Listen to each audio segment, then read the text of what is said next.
consumia muito conteúdo de maternidade, mas eu via maternidades ideais que não tinha nada a ver com a minha realidade. Eu não quero salvar o mundo, eu não quero acabar com o racismo, eu quero que meu filho não venha chorando na escola. A minha palestra é justamente nesse sentido. Eu falo, gente, eu não quero que vocês saiam daqui postando textão. Olá, meu nome é Sabrina, seja bem-vindo ao nosso podcast Abre o Olho com Sabrina Kim. Hoje é o nosso primeiro episódio e para falar aqui no nosso primeiro episódio, eu chamei a Sara Carolina. Eu acho que é legal a gente... Bom, eu vou deixar a Sara falar para não, pra não interromper ela. A gente se encontrou pelo Instagram, né, Sara? Isso. E aí eu acho que a gente tem muita coisa em comum, né, para conversar. Sara, se apresente e eu gostaria de perguntar também por que você criou esse seu Instagram pessoal? Ixi, muita coisa junto. Eu sou Sara Carolina, eu tenho 38 anos e eu sou mãe de 3 filhos. Eu acho que, assim, a maternidade foi o motor do meu Instagram, né? Eu abri o meu Instagram para o público quando eu estava grávida da minha filha mais nova. No meio da pandemia, isolada, sem ter com quem conversar, precisando falar com alguém. E aí, a gente tem 1000 coisas na cabeça. Na gravidez e durante a pandemia, isso triplicou, né? Então, falar no Instagram foi uma forma de falar do que eu estava sentindo, das minhas dores, das minhas questões. Eu consumia muito conteúdo de maternidade, mas eu via maternidades ideais que não tinha nada a ver com a minha realidade, sabe? Uma mulher preta, periférica, LGBT, enfim... várias opressões aí que eu não via sendo retratada e que eu achava que iam atravessar a minha maternidade. E além disso, é a primeira menina, né? Ah, então, porque os dois primeiros filhos são meninos. Os 2 mais velhos são meninos. E aí, pensar nas angústias de colocar uma mulher preta na nossa sociedade fez com que eu quisesse falar e pensar a maternidade com recorte racial. Que é uma coisa que eu fazia meio que instintivamente, mas que eu percebi que outras mães tinham essa necessidade de falar sobre isso, a dificuldade de se enxergar nesse lugar. E aí eu falei, conversei com umas amigas, nossa, eu sinto muita falta de um conteúdo que fale comigo, né? E aí essas amigas falaram, então fale você com outras pessoas sobre isso. Ah, legal. Você tem essa... você fala que via outras influencers, né? Vamos chamar de influencer. Outras blogueiras falando de maternidade Digital que tem um moms, monte. né? Digital moms, que falam sobre o dia a dia, as dificuldades ou questões, né? A maternidade é difícil a gente dar dica, né? Porque a gente está aprendendo o processo, cada um tem uma estrutura familiar, outras referências, enfim. Quando você via esses blogs ou esses perfis, você entendia que não conversava com você. Mas você entendia... Qual que é a sua percepção que você tinha? Você achava que o que você estava fazendo era errado? Ou você se sentia deslocado, assim? Você tem a consciência de que a sua realidade realmente... É porque é difícil, né? É sutil, né? Você ter essa percepção. Não, eu tinha já, assim, a noção de que era mesmo a falta de recorte, a falta do olhar social, né? Ah, entendi. Porque, assim, o Instagram das mães, aí, o universo materno, tem as mães que romantizam a maternidade, né, ao extremo. Fotinha fofa, criança espalhando comida e ela achando lindo. Tem as mães eu fico que pensando falam... quem é que vai limpar, né? Nossa. Então. E aí é isso, eu já tinha esse olhar, né? É lindo a criança. Nossa, maravilhoso. Na introdução alimentar... com uma refeição de 2 horas, mas eu tenho que trabalhar, eu tenho meia hora de almoço para alimentar e limpar a cozinha, né? E pensar no jantar. Isso, e não tinha essa discussão, né? Quem vai fazer essa limpeza depois. Tem as mães que tiram essa romantização, que aí vem o movimento de falar de maternidade real, mas mesmo essa maternidade real, perto da minha realidade ainda era um pouco romantizada. Porque aí falar das questões que dificultam a maternidade. E aí é você falar, por exemplo, quem é que vai limpar a cozinha depois da introdução alimentar. Só que a minha realidade é a realidade de quem vai colocar a comida no prato. Era muito antes disso, sabe? De mãe solo, de que trabalhando fora e precisando de 2 empregos para conseguir colocar a comida no prato. E não tinha essa discussão. Sempre ficava no ar a ideia de que a mãe que não conseguiu chegar naquilo ali é porque ela não se esforçou bastante, é porque ela não escolheu o parceiro certo. Ou é desorganizada. Porque é isso. Eu recebi, assim, vários links de tabelas e de coisas que iam facilitar o meu dia, Nossa. né? Cardápio do dia. Eu posso escrever o cardápio do dia tranquilamente. Eu só não sei como é que eu vou comprar essa comida, sabe? Mas vendiam isso como se fosse a solução da maternidade. Eu ficava pensando que, se para mim era difícil ver aquilo, não ver a discussão social que precisa vir antes, para uma mãe que está realmente numa situação de vulnerabilidade, isso é muito pior. Porque nesse momento eu estava empregada. Entendi. Né? Eu estava casada ainda, então eu tinha uma pessoa para dividir a renda comigo. Eu tinha certa estrutura financeira, né? E aí eu ficava pensando, e quem não tem nem isso? E quem está usando aqui, está vendo o Instagram pela internet do vizinho? Como é que está se sentindo com esse conteúdo? A gente sempre acha que a grama do vizinho é mais verde, né? Aí uma pessoa fala pra mim, mas a grama do vizinho pode ser de plástico. Eu achei legal, né? Porque a gente não tem essa percepção, né? Legal. A gente tinha conversado antes, você falou que tem 3 filhos, né? Isso. Eu acho que é o filho do meio, ele foi diagnosticado com espectro autista, assim que fala? Isso, ele tá no espectro, mas não foi diagnosticado ainda. Ah, entendi. A gente tá nesse processo, a gente fala o processo de investigação, que geralmente dura 2 anos, no máximo. Mas o Lucas já tá se estendendo aí há quase 4 anos, assim. Se arrastando. E você percebeu, claro, a mãe começa a ver alguns sinais, até porque eu acho que é seu segundo filho, né? Então você já tinha experiência do primeiro.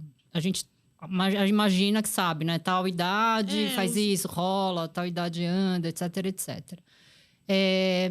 Você chegou a receber alguma dica? Ele já ia para a escola? Como é que você Quando ele percebeu? Começou a ir para a escola, eu já tinha, assim, consciência de que ele era uma criança autista, né? Eu sou pedagoga, então eu lido com criança desde sempre, 15 anos na sala de aula, né? E aí tem a questão de eu já ter sido mãe, então o Lucas, ele atingiu quase todos os marcos de desenvolvimento, andou na hora certa, sentou, comeu e tal, mas ele não falava. Ele tinha muitas manias, que a gente chama de estereotipias, né? Que são muito comuns em crianças autistas, que eu identificava já dos meus alunos. Comecei a ler mais sobre isso e fui entendendo que, assim, se encaixava totalmente. Isso quando ele tinha por volta de 2 anos e meio, eu comecei a ter essa certeza. Porque ele chegou em 2 anos e meio e não falava mamãe nem papai ainda, sabe? Nada. E aí eu comecei a insistir com os pediatras, que ele estava atrasado, que ele estava com a fala atrasada. E eu sempre ouvia conselhos do tipo, não compara suas crianças com os filhos dos outros. Cada criança tem o seu estágio de desenvolvimento. E sempre com uma visão muito racista da questão, né? Porque crianças pretas têm um desenvolvimento diferente, porque elas interagem socialmente diferente, porque elas interagem menos, né? Isso é verdade, crianças pretas são mais tímidas porque elas têm medo de sofrer racismo. Mas isso não significa que em casa elas não vão falar, né? Eu fui uma criança extremamente fechada, mas não tímida. Em casa eu era a rainha da festa, mas na escola eu era extremamente tímida porque eu tinha medo de sofrer racismo. Eu acho que você fez uma postagem sobre isso. Sim, e eu acho que foi uma dessas postagens que eu te encontrei no Instagram, porque eu consegui me relacionar com isso também. Existe, agora que você falou das crianças, isso eu não sabia, mas eu consegui me relacionar porque agora adulta eu fiquei pensando, será que eu era uma criança tímida ou eu virei uma criança tímida? Tem uma diferença nisso também, né? São situações diferentes, mas eu acho que como no meio você acaba recebendo microagressões ou você você não nasce assim, né? Claro, tem a questão da personalidade, mas situações que vão acontecendo no seu dia a dia, no meu caso, eu falei assim, eu quero evitar esse tipo de situação. Então, acho que a gente acaba falando menos, né? Exatamente. Eu acho que eu consegui me relacionar com essa parte aí, essa postagem que você tinha feito. Mas você acha que seu filho, ele era tímido na escola? Ou não, eu ouvi de alguns pediatras, porque aí eu fui trocando, assim, né? Buscando novos pediatras, de que ele não falava, porque ele era uma criança quieta mesmo, que era normal e tudo bem, que era da personalidade dele. Só que o Lucas, ele sempre foi comunicativo. Ele não tinha a linguagem oral, mas ele falava, ele usava gestos, ele fazia desenhos, ele sempre quis se comunicar. Então, não era uma questão de timidez, né? Mas, a minha opinião, a minha vivência com meu filho nunca foi considerada. Porque você não foi ouvida. Tudo que eu falei, tudo que eu trouxe para os médicos sempre foi desconsiderado por conta de que crianças negras se desenvolvem mais tardiamente. Já foi insinuado que num lar que não é estruturado, as crianças também têm mais dificuldade de desenvolver a fala. E aí eu questionei o médico, mas quem disse para o senhor que ele vem de um lar desestruturado? Porque ele não sabia. Que indício a gente trouxe de que ele está num lar desestruturado? Numa consulta que estava o pai do Lucas, que você sabe que não é comum um pai numa consulta, ele sempre foi super presente. E mesmo assim, o médico, a primeira ideia que ele teve foi culpar o lar, né? Uma família desestruturada. Talvez não tenha muito diálogo em casa, isso reflete nele. Então, o problema era você. Exatamente. A culpa é da família. A culpa é da família. Estimulando ele. Entendi. Nossa, essa cena que você descreve, eu acho que é tão emblemática, né? Porque eu também me sinto assim em várias situações. Os fatos estão lá, que nem você fala, né? Que o marido tá lá e o profissional insiste em dizer que é outra coisa. Exato. Né? Eu acho isso muito louco, porque a pessoa não está te escutando, né? E a gente tinha conversado antes dessa questão da escuta, né? Eu acho que tem questões assim que a gente não consegue resolver, nem eu, nem você. É uma coisa assim do mundo. Mas eu acho que como é que a gente cria esse ambiente de que a pessoa a nossa fala consiga ser não só ouvida, mas absorvida, né? Eu até queria a sua opinião, porque eu sei que você dá curso, você dá palestra em escolas, empresas, enfim, para falar sobre a educação no viés antirracista, né? Como é que você faz para conectar? Porque eu acredito que a maior parte do seu público sejam de pessoas brancas. Sim, geralmente é uma coisa triste, mas infelizmente as pessoas não se conectam com a nossa felicidade, né? Como assim? Se eu contar uma coisa muito legal que aconteceu na minha vida, vou dar aqui como exemplo o meu perfil no Instagram. Se eu postar uma foto da minha filha num momento divertido do meu filho, postei a foto de formatura do meu filho do meio. 100 curtidas e 3 comentários. Se eu contar sobre um problema que eu passei, sobre uma situação de racismo que eu passei, são 3.000 curtidas e 200 comentários. Que louco, né? As pessoas se conectam com dores. O meu Instagram, inclusive, começou a crescer num momento que eu estava assim, mais fragilizada. Eu passei por uma situação financeira muito complicada, de não ter como pagar o aluguel do mês, sabe? E aí eu fiz um post no meu Instagram. Esse Instagram vai deixar de existir. E nem expliquei, né, os pormenores e tal. Só falei, eu preciso, nesse momento, me concentrar em outras coisas, enfim. Na vida real. Exato.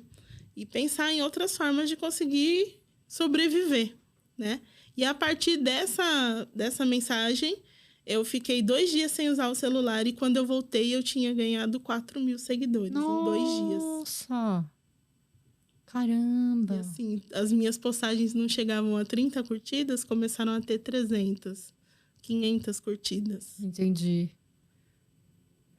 Mas eu tô pensando aqui, eu acho que eu entendo o que você fala. Eu acho que as pessoas se conectam com a dor, mas você acha que elas se veem nessa situação, né? Tipo assim, pessoas que compartilham da situação, já passaram por situações parecidas, porque eu acho que é isso. Também o mundo do Instagram tem aquela coisa de tipo, estou no resort, estou em Paris, que eu não sei o quê, que a gente vê as coisas que não é a maioria da população, eu acho que muitas vezes não é real.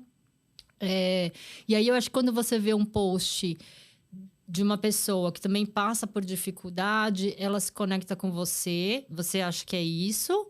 Ou você acha que a pessoa, ela... Bom, vou falar... É horrível, tá? Eu sei. Ela fala assim, eu estou numa situação melhor. Nossa, gente, coitada, né? Que ela tá passando... Porque acontece isso também, né? A pessoa se vê numa situação melhor e fala... no fundo, ela não fala isso com as palavras, mas no fundo ela tá falando assim, não estou passando por isso, né? Como minha vida é boa. Né? Tem uma pequena parcela de pessoas que é isso mesmo, sabe? Que eu sinto pelas mensagens que eu recebo no inbox que estão ali para assistir o meu sofrimento. Que, inclusive, são as pessoas que só interagem quando eu posto um story, por exemplo. Que só interagem comigo quando eu falo de coisas difíceis, de coisas ruins, aí elas estão ali, não comemoram as minhas vitórias, mas estão sempre presentes nas minhas derrotas, sabe? Entendi. Mas são muito poucas. A grande maioria é justamente isso. O Instagram é aquele mundo de maravilha, né? Onde todo mundo é muito feliz.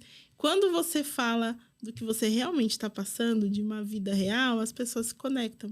Isso é verdade. Tem uma pessoa de verdade do outro lado. Acho que pro bem e pro mal, né? No começo eu fiquei um pouco magoada até, sabe? De pensar, poxa, eu tenho trazido conteúdo tão legal aqui e nunca deu certo. E agora, nesse momento que eu não queria ser exposta, foi o momento que as pessoas começaram a prestar atenção em mim.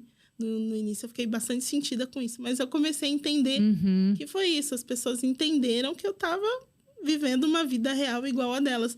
Porque também tem aquela ilusão de que todo mundo que tem uma página no Instagram, que tem seguidores, tem aquela vida de sonho, né? De recebidos e viagens. Nossa, nada a ver, né? Nunca na vida, Nunca na vida. Ainda mais em perfis como o seu e o meu, que não são perfis populares, digamos assim. A gente fala de coisas pesadas, né? Não são coisas simples, assim, né? Eu tenho a consciência, por exemplo, de que eu nunca vou ser a blogueira que vai fazer a propaganda do comercial da margarina, sabe? Essas coisas assim, porque não é um assunto comercial.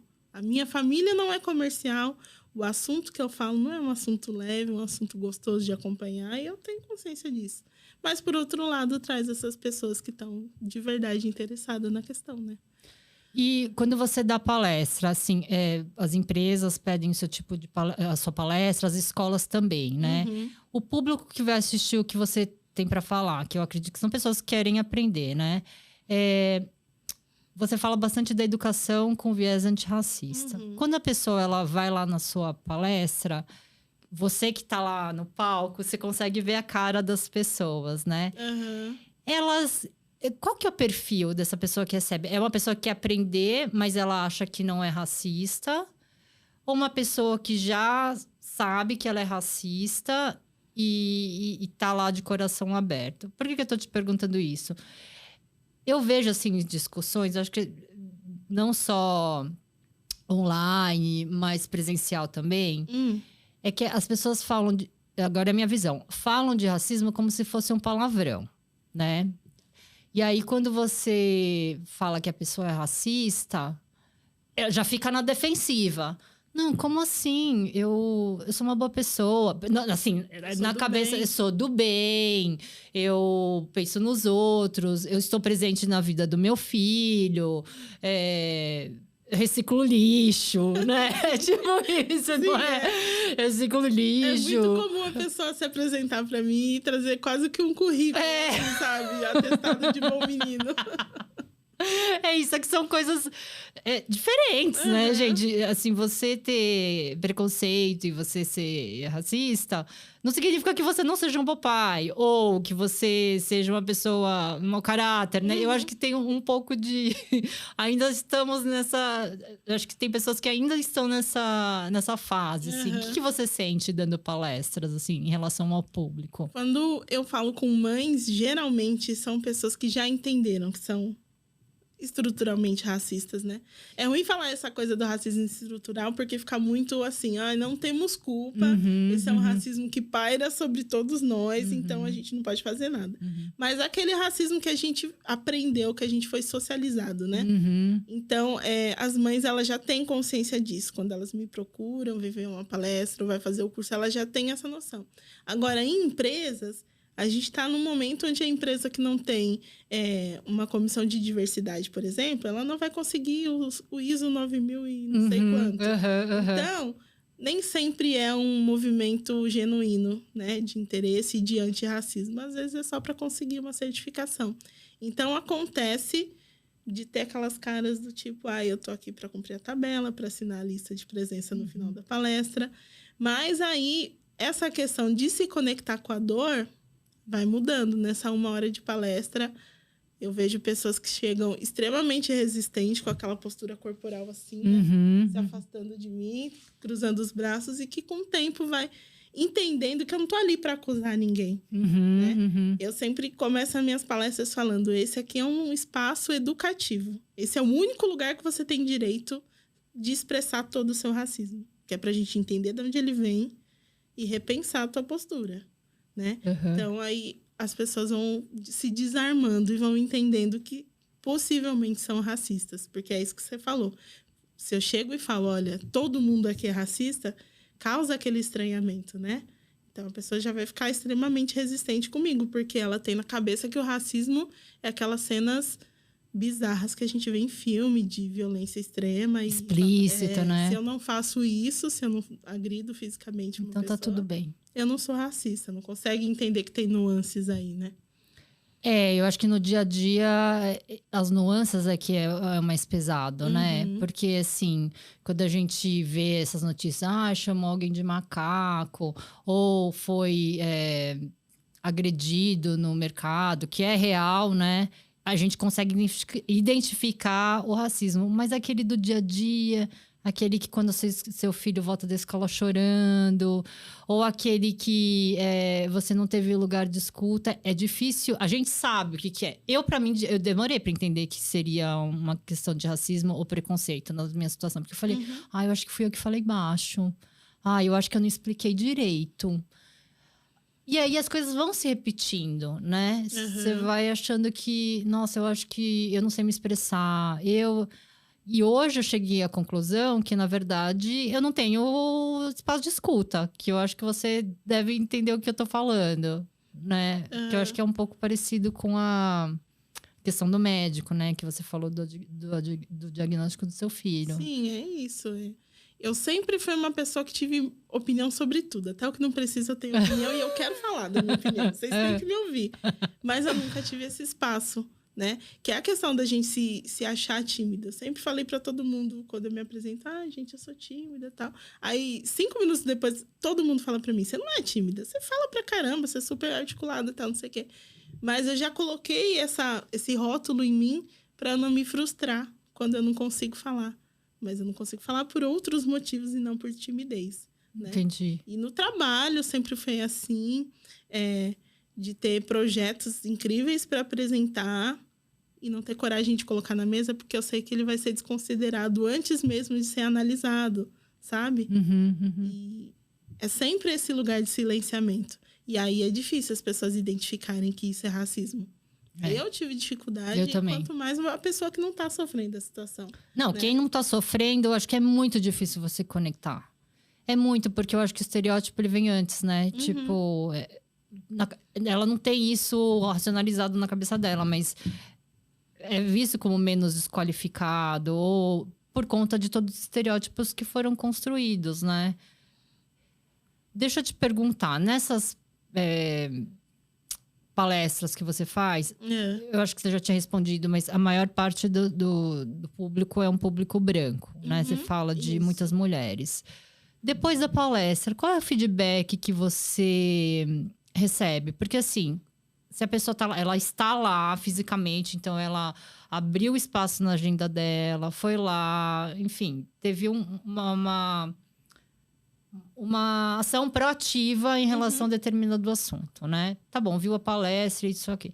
Você recebe feedbacks de pessoas que conseguem mudar o ambiente de trabalho delas ou implementar alguma coisa nas escolas, enfim, baseado na sua palestra? Porque para mim o que é mais interessante é a mudança prática. Isso. Eu não quero salvar o mundo, eu não quero acabar com o racismo, eu quero que meu filho não venha chorando na escola. Esse é o meu problema. E eu quero pagar os boletos e ter uma vida burguesa. Exatamente. Eu quero ser uma burguesa safada. No fim das contas, é isso. É isso. Eu sempre peço esses feedbacks. E quando as palestras são com mães e com educadores, dá muito certo. Eu sempre tenho. Legal. Os educadores me marcam, fazem, né? Tem as práticas pedagógicas lá e eles me marcam. Então, eu vejo o trabalho com as crianças, assim. Muita coisa muito legal tem acontecido. A semana passada, que foi o dia contra a discriminação racial, assim, teve muitas marcações e coisas lindas que foram feitas em sala de aula, né? Por conta da palestra, das coisas que eu falei. E eu tenho um material que é voltado mesmo para a sala de aula, né? Um material de leitura infantil que eu desenvolvi. Então, ver o meu trabalho sendo replicado lá sempre acontece. E no caso das mães, a minha palestra é justamente nesse sentido. Eu falo, gente, eu não quero que vocês saiam daqui postando textão e hashtag, sabe?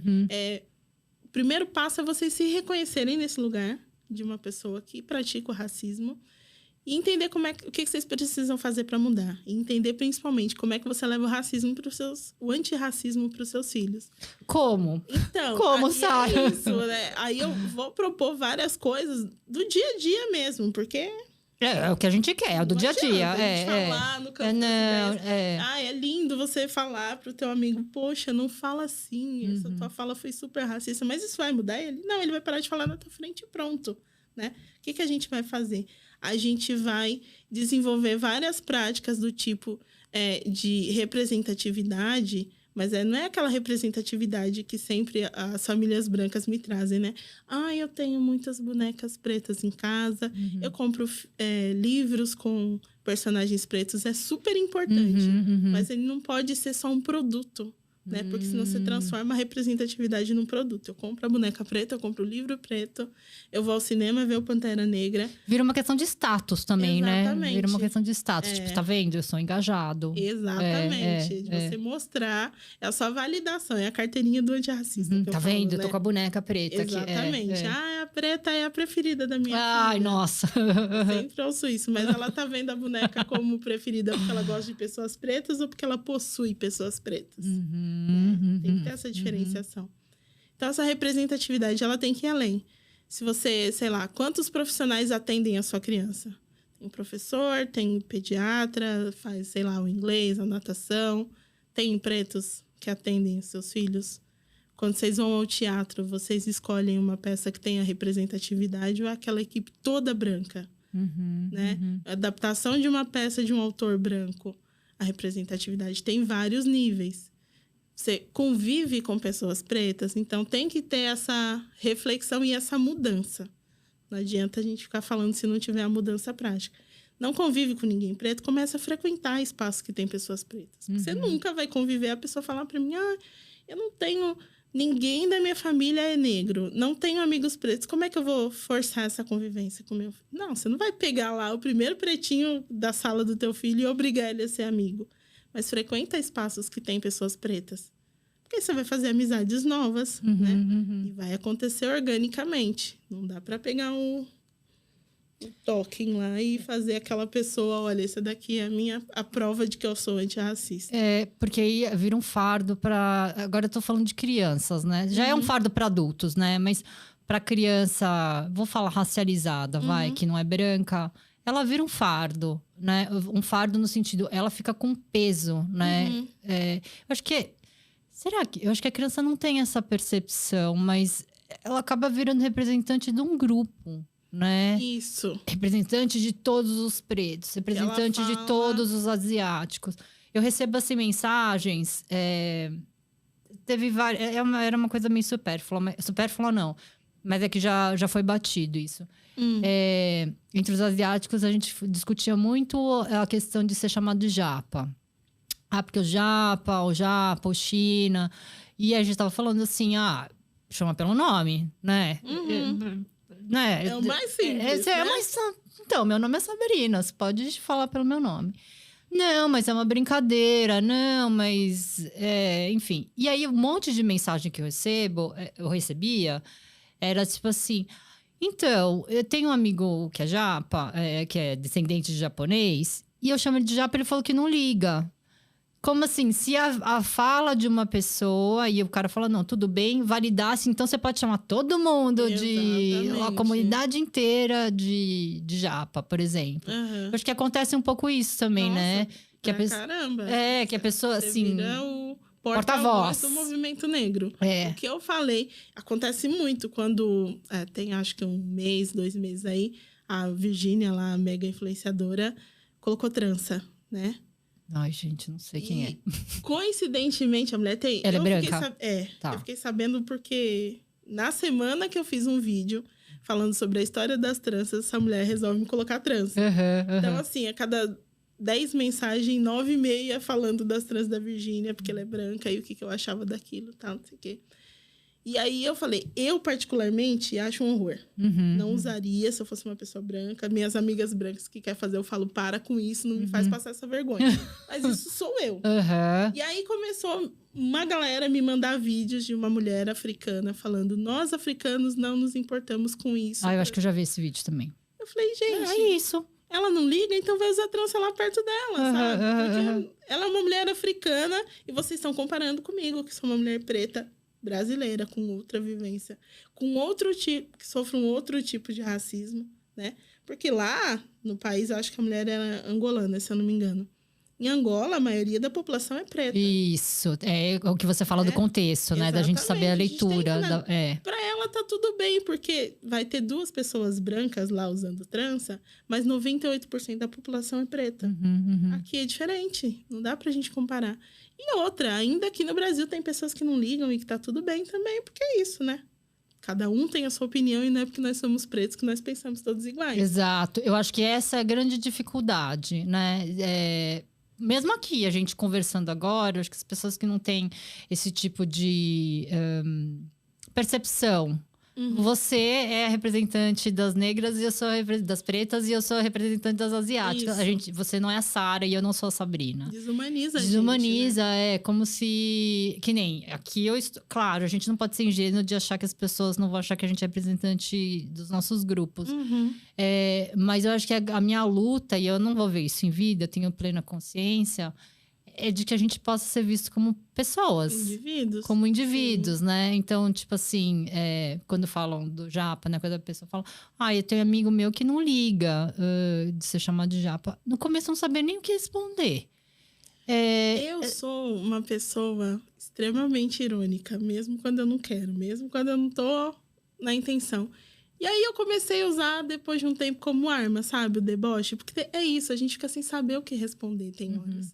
Porque cansa também, né? Não, porque você não sabe nem por onde começar. Justificando as coisas. Exato. É porque é uma consultoria. Isso. É uma consultoria. Gratuita, exato. 24 horas, isso. gratuito. Comecei a usar o deboche, sabe? Mas meu amigo não liga que eu faço piadas, né? O racismo recreativo. Que chamam de Jojo Todinho. Ai, gente, olha. Por anos eu tive ranço da pobre da Jojo Todinho, porque... Eu entendo, eu sei o que você tá falando. Né? Mas aí eu comecei devolvendo o deboche. Mas tá tudo bem pra você te chamar de branquelo? Então, tudo bem, porque eu tenho um amigo que ela não liga, ela é a cota branca do meu rolê. Então, eu chamo ela de... Eu até tenho amigos brancos. Eu chamo ela de papel higiênico, que é aquele branquinho que a gente sempre quer por perto. Aí a pessoa fala, caraca, que ofensivo. É isso. Sabe, eu comecei a devolver com deboche, porque nem sempre a gente tem também. As pessoas precisam entender que nem sempre a gente... Por mais que eu fale disso que seja meu trabalho, nem sempre eu tô disponível, eu tô disposta, eu tô num bom dia para falar sobre isso. Né? A gente vem aí de uma semana onde o racismo matou uma professora. Né? Ai, nossa, é horrível. E aí eu tô num momento que eu sou professora, sou uma mulher negra, sou mãe de adolescente, tô extremamente fragilizada e as pessoas querendo que eu comente se é preto ou negro. Meu querido. Eu acho que não é esse o problema. Eu acho que não é, eu acho que não é isso que é o importante. Você pode me chamar do que você quiser, você pode me chamar de tudo. Desde que eu tenha condições de viver com dignidade, que meus filhos vivam em segurança, me chama do que você quiser. Isso é o de menos pra mim. Ai, nossa, Sara, tô até cansada. Nossa, é muito... Porque vira... A perfumaria, né, que eu falo, vira assim, tem um iceberg, essa denominação, ela é pontinha e todo o resto que tá embaixo a gente não consegue nem acessar, na verdade, né? Nem consegue enxergar. Você falou da Jojo Todinho, pra mim é direto, assim, Sabrina Sato, porque também tem poucas, né? E você ainda chama Sabrina? Eu ainda chamo Sabrina. Pois é. Eu nem... Gente, eu tô tão cansada que você não consegue nem... Eu não consigo nem responder. Às vezes a pessoa fala querendo fazer graça, fala, foi engraçado pra você? Então tá bom, eu já cumpri o meu papel recreativo na sua vida. Eu já passei por várias fases. Eu acho que é um treino também. Você vai ficando melhor nas respostas, né? Você vai ficando... Você tem a parte agressiva, você tem a parte... que você tenta entender por que a pessoa fala isso. Você tem, tipo assim, como é que eu dou uma resposta, ela entenda e... Sabe? Eu acho que eu já passei por todas... as situações de responder, né? Uma vez, a gente estava andando na rua na época da pandemia, que ninguém andava de transporte público, a gente fazia tudo a pé. E eu tenho 2 filhos birraciais, né? Eles começaram a trazer algumas questões que eram comuns da minha vivência infantil, né? E aí, eu fiquei pensando, eu falei, gente, eu tô com quase 40 anos... De novo? Não é? Você fala assim, Não vou ter que passar acredito. por isso de novo. Não mudou nada, né? A gente começou a conversar. E aí, eu acho que a criança, ela entende algumas percepções de fora, né? Que veem ela como diferente, mas ela não tem argumentado. A criança quer jogar bola, quer fazer o que crianças fazem. Então, apesar de eu falar isso no Instagram, eu tento não falar muito sobre essas coisas em casa, a não ser que eles tragam pra mim.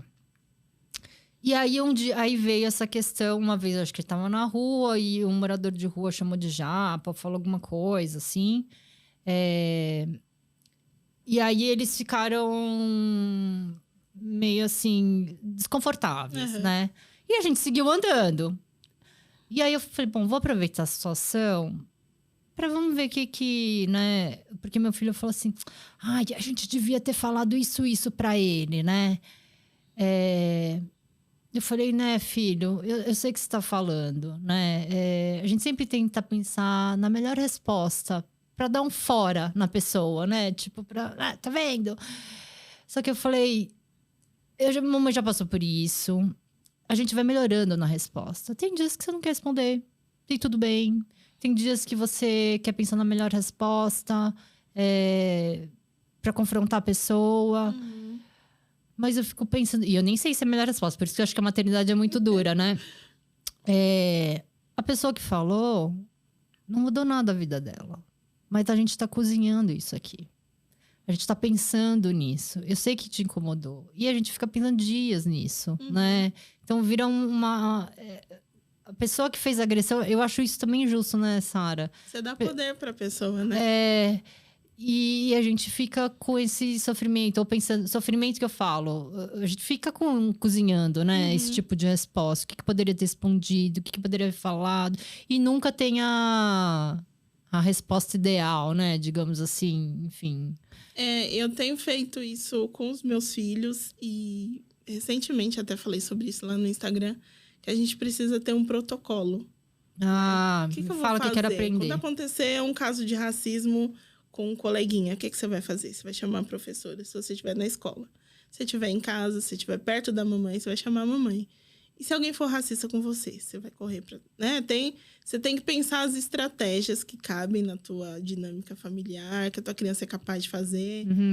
Depende da faixa etária também.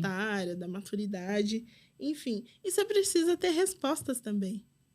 Eu ensino. O que você ensina? Eu quero aprender, coisas Sara. do tipo, ai, queria ter sua cor. Por quê? Você queria ter a minha cor? Meu filho mais velho agora ele já tá com 20 anos, né? Mas isso é uma coisa que, sei lá, desde os 10, 11 anos. Eu comecei a ensinar ele a responder, né? Fez a piadinha que te deixou desconfortável. É falar na hora. Eu não me senti confortável com a sua fala. Por quê? E você acha que ele tinha essa coragem? Ou você foi desenvolvendo essa coragem? Tem. E às vezes eu preciso frear ele, sabe? Dar uma segurada na coragem dele. Não sei se eu cheguei a comentar com você.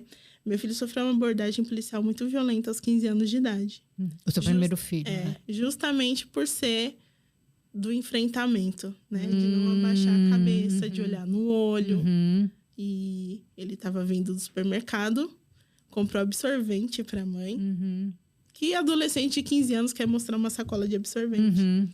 E aí, nossa, deve ter sido um mico. Exatamente, que o policial questionou o que ele tinha na sacola, ele falou coisas da minha mãe. Não falou o que era. E aí o policial fez o movimento de pegar a sacola e instintivamente ele puxou a sacola.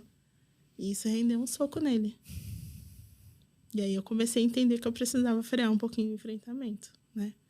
Lógico que se você sofrer racismo, um colega teu falar, você vai enfrentar, você vai falar para ele, não gostei. Mas você não sabe o que um policial vai fazer. Você não sabe o que a pessoa na rua que você nunca viu, como é que ela vai reagir, né? Então, você precisa dosar a sua coragem, você precisa dosar. Infelizmente, até a nossa indignação precisa ser dosada. Exato. Né? Em alguns momentos, a gente precisa aprender a silenciar. Porque, na verdade, você quer chegar bem em casa. Isso, porque né? no final das contas, eu não quero que meu filho seja o próximo Malcolm X. Eu também não quero. De jeito nenhum, eu quero que ele passe longe dessa realidade. Né? Então, aí comecei... Que foi, inclusive, quando eu comecei a entender que a minha forma de lutar contra o racismo era a educação. Ah, eu também acredito nisso. Acho que é por isso que a gente se conecta, né, Sara? E eu acho que a educação não só a gente falar das questões, né? Bom, primeiro, a gente já falou isso. Eu quero mudanças práticas, não quero só ficar na discussão da discussão. Mas eu penso assim, como? Porque a gente precisa de aliados nessa luta. E aliados, eu não tô falando, ai, nossa, uma coisa. Eu acho que cada um fazendo o que pode dentro do seu meio, eu acho que a gente já consegue mudar alguma coisa, né? Alguma situação, assim, né? Isso, entender como que na sua realidade o antirracismo ele é muito pessoal. Para cada pessoa ele vai ser, né, exercido de uma forma diferente. O educador vai trazer na sala de aula, mas a mãe vai ensinar o seu filho a olhar com um olhar de empatia, sabe? O pai, o amigo, o irmão vai apresentar uma banda diferente, um ritmo musical diferente. Tudo isso é antirracismo, né? Você deixar de julgar o cantor de funk é antirracismo. Então vai depender muito de quem está trabalhando isso com você, de como você vai reagir a diferentes formas de ser antirracista. Acho que dá um bug, né, no cérebro quando as pessoas estão acostumadas a consumir um tipo de série, um tipo de, sei lá, série, comida, espaços, né? Porque eu acredito assim, dentro. Agora eu tô falando da bolha da classe média. É um desconforto ela ter que se deslocar por um lugar que ela não vai ser o centro da atenção. Exatamente. Né? E assim, eu acho que as pessoas só querem conforto. Eu acho que eu e você, a gente só quer conforto também. Mundo, Todo né? mundo quer conforto. Por que ela sairia no lugar que ela está confortável? Né? Eu acho que é meio isso, assim. Não tem por que ela sair desse lugar que ela tá hoje, né? E eu acho que esse aqui é o grande desafio. Eu fico pensando assim, na questão das crianças. Eu acho que nada substitui a convivência com pessoas diferentes de cor, de religião, de tudo, de estrutura familiar. Porque eu acho que aí a pessoa não vira um representante da pessoa preta, representante da pessoa asiática, representante da pessoa que é muçulmana, né? É seu amigo, tem um nome, né? Você consegue humanizar, né, a pessoa. Você tinha comentado que em várias palestras que você é procurada por mães que adotaram ou querem adotar crianças pretas, né? Me fala um pouquinho disso, que você falou que tem uma transformação aí no meio do processo, Sim, né? porque tem muito a visão... No Brasil, crianças pretas são as que menos são adotadas, Tá. né? Então, quando você vai lá preencher a tua ficha, o teu cadastro para adotar uma criança, você vai marcar se você quer uma criança branca ou uma criança racializada. Que aí você pode receber uma criança preta, indígena, que é um dado assim que eu fiquei alarmada, a quantidade de crianças indígenas disponíveis para adoção. São só 2 caixinhas? Assim, você sabe dizer? Sim, Não é sei branca. se é. Mas geralmente você escolhe, assim, ou você escolhe uma raça específica ou você escolhe a que vier, sabe? Ah, tem entendi, 2 opções. Entendi. Ou é uma específica ou qualquer uma. E aí essas mães, sempre no começo, elas vêm com aquela ideia de, para mim não tem problema, eu vou lidar com uma criança negra, muito daquela perspectiva do branco salvador. Tá. Eu tô fazendo a caridade para a criança que, se não fosse eu, não seria Ela adotada, ficaria no orfanato. Ficaria no orfanato. Então, a pessoa se vê muito nesse papel de salvador, né? E aí, quando ela começa a entender algumas questões, o curso tem 17 aulas. E aí, eu recomendo que você assista uma aula por semana, porque a gente, nesse intervalo entre uma aula e outra, tem um grupo de discussão, que aí todo mundo vai trazer as suas impressões, eu vou dar mais aquela provocada, aquela cutucadinha. Mas isso esse curso que geralmente as pessoas fazem, elas fazem antes de entrar no processo de adoção ou já com as crianças em casa? A maioria das pessoas que me procuram é quando elas entram no processo, mas ainda não receberam as crianças. Tá. Né? Mas aí, como ela tem a possibilidade de ser, né, pai de uma criança preta, mãe de uma criança preta, ela me procura. E aí ela começa a absorver aquele conteúdo e refletir sobre algumas coisas. Primeira aula do curso é falando sobre o reconhecimento de que o racismo existe. A segunda aula é falando sobre a autocrítica. Nossa, já começa na paulada, né? Pé na porta. Pé na porta, Precisa se entender, né, nesse lugar de racismo e como é que você vai lutar contra isso, como é que você vai se vai reescrever a narrativa da sua vida a partir dessa perspectiva de mãe de uma criança preta. E aí elas começam a refletir que, poxa, eu não estou sendo essa grande salvadora. Eu ainda tenho muitos resquícios do racismo em mim. E aí começa a refletir. E às vezes a pessoa me procura meio perdida, assim, sabe? Fala, nossa, eu tô repensando. Será que eu tô pronta realmente para ser mãe de uma criança preta? Tá, porque se você tá refletindo, né? Esse é o ponto. Se você chegou nesse ponto de reflexão, é sinal que você entendeu que precisa ter uma preparação. Tem que ter uma intencionalidade. Eu acho que isso bate nas coisas do dia a dia também, né? Porque a gente está falando aqui em questões teóricas, mas, por exemplo, a mesma aparência, né? Se for uma menina, na época que as meninas gostam de de princesa, não sei, tô generalizando, mas geralmente são fantasias, não sei o quê. E aí vê a amiguinha da escola, quando chega na época de maquiar, a amiga maquia de um jeito, mas os produtos que a amiga usa, se ela for branca, não vai ser a mesma coisa para uma criança preta, né? Eu sinto isso, Sim, assim. eu falo muito da questão do cabelo, né? Eu também tenho história de cabelo. Cabelo crespo, ela não sabe cuidar do cabelo crespo. É muito comum, mas que me procuram, assim, coisa básica, sabe? E vai continuar. Como é que você cuida do cabelo da Maia, que é minha filha? Ela tem um blackzão. Porque é uma coisa que pra mim é super natural, porque eu cuido do cabelo dela como eu cuido do meu. Mas e pra uma mãe que nunca lidou com cabelo crespo? Porque eu acho que a primeira coisa, assim, tô falando de fora, mas primeira coisa, ela vai continuar cuidando do cabelo crespo como ela cuida do cabelo dela. E vai dar muito ruim. Aí ela vai ver que dá ruim. E aí entra essa coisa, mas então eu acho que o cabelo é ruim, né? Então é o tipo de visão que você tem em relação a determinada coisa, né? Eu também tive uma coisa do cabelo com meu filho. O meu filho mais velho, ele tem o cabelo parecido com o do pai, que é mais fininho e faz uma curvinha, enroladinho. O do meu segundo filho, ele é mais pesado.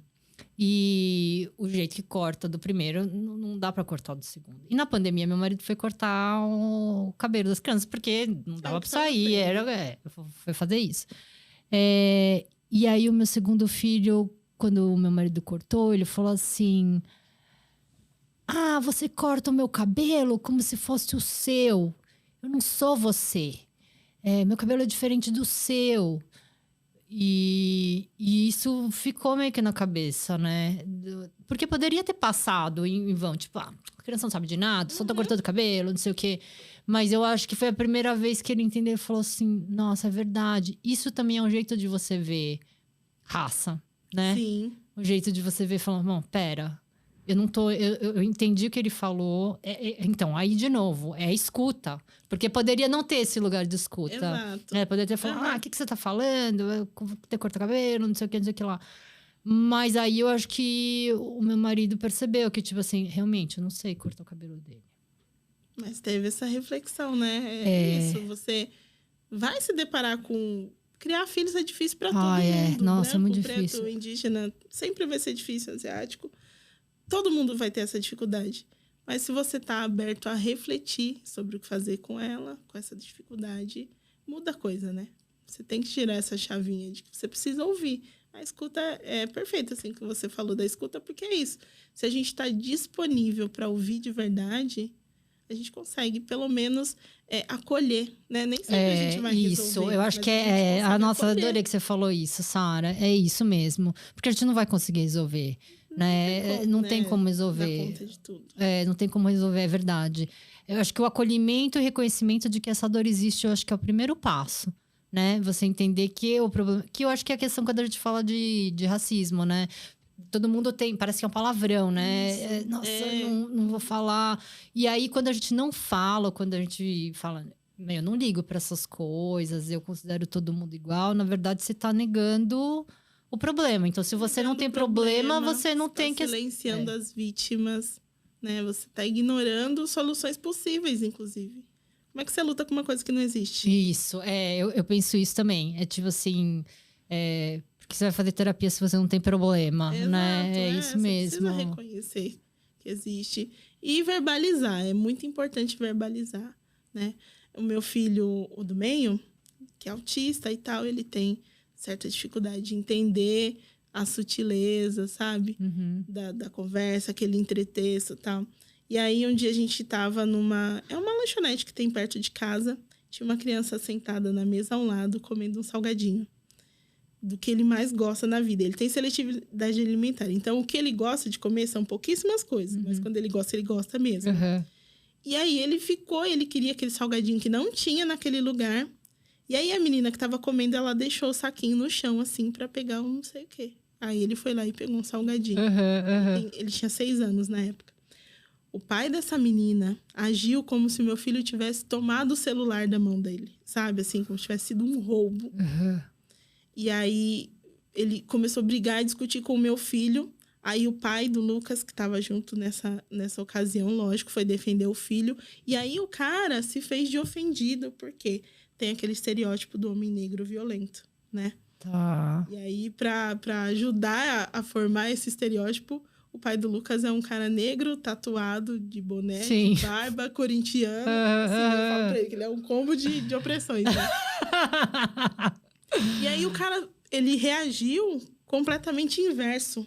Tudo que ele se cresceu pra cima do meu filho, ele diminuiu quando ele viu o pai do Lucas. Ele ficou com muito medo. Só que o Vladimir, ele só falou... Cara, calma, o meu filho é autista e por isso ele às vezes tem dificuldade de falar. Ele não pediu, não é porque ele queria roubar, é porque não fala. O Lucas, ele foi oralizado há 2 anos atrás, começou a falar há pouco tempo, né? E ele só tava explicando isso, mas o cara já ficou com medo, pegou a criança no colo e se afastou como se fosse ser, assim, correndo risco de uma agressão iminente, né? E aí precisou a dona do estabelecimento que conhecia a gente, lá da rua mesmo, falou, calma. E aí foi explicar a situação. A criança também era uma criança autista. Mas outra criança também era. Era. E aí precisou... Nossa, vocês teriam muito... Se o espaço estivesse aberto, vocês teriam muita coisa para conversar, né? Mas aí precisou dessa intervenção. Mas por que eu trouxe esse assunto aqui? Porque o Lucas, assistindo a tudo isso, pasmo, assim. Porque ele não entendeu o que aconteceu ali. Então, eu precisei explicar para ele, né? Sara, mas aí como é que você explica? Mas aí como é que você explica? Filho, infelizmente, algumas pessoas vão te tratar diferente porque você é negro.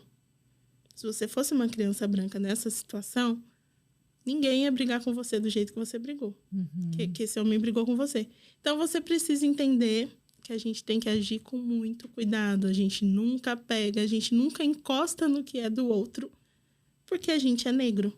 E as consequências pra gente são sempre muito mais pesadas. Sabe? É assumir que isso existe. É doloroso falar disso com o filho. Mas as crianças também precisam ter conversas dolorosas. Precisam. A gente não pode evitar isso. Porque senão a gente cria a criança numa bolha.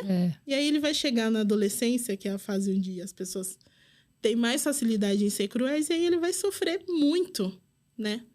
Então, quanto antes ele ter noção, ele ter ciência do que está possível, né, de acontecer com ele, melhor. É lógico que eu vou sempre adequar o meu vocabulário, eu vou trazer uma história para ilustrar uma coisa que eu quero ensinar para ele. Mas ele precisa entender que existe e que ele já é diferente, tratado diferente por conta disso. Porque, e aí, no caso dele, ainda tem essa questão, né? Eu sou tratada diferente porque eu sou preta ou porque eu sou PCD?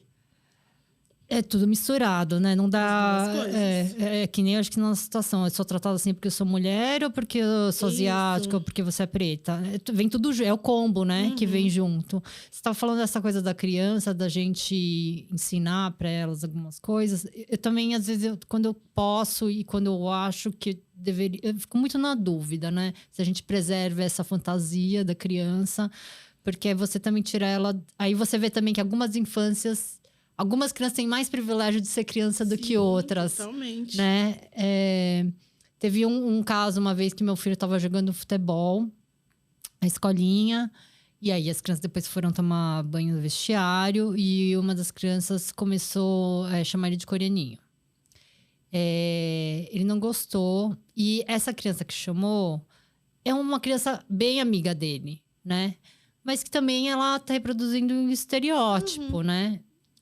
Só que ele ficou muito chateado. Eu falei, você falou que você não gostou?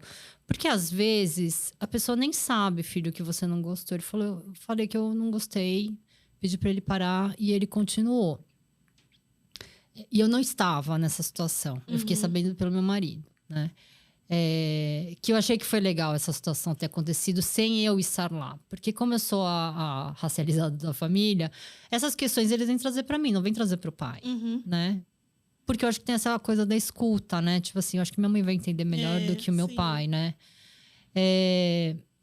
E aí o meu marido me fala pra mim, ele ficou super mal. E aí eu falei assim, tá, o que você fez? Ele falou, nossa, mas eu não consegui falar nada, porque eu congelei. Eu falei, então, é assim que a gente se sente. Bem-vindo ao nosso grupo! Agora você tá entendendo. Agora você entendeu, porque a gente é corajoso, quando falar, vou responder. E na vida real, não é muito bem assim que as coisas acontecem, né? Ainda mais quando a outra pessoa é um amigo. Você vai ver de novo na outra semana. Difícil, você vai ver, né? Vai jogar futebol de novo e não sei o quê.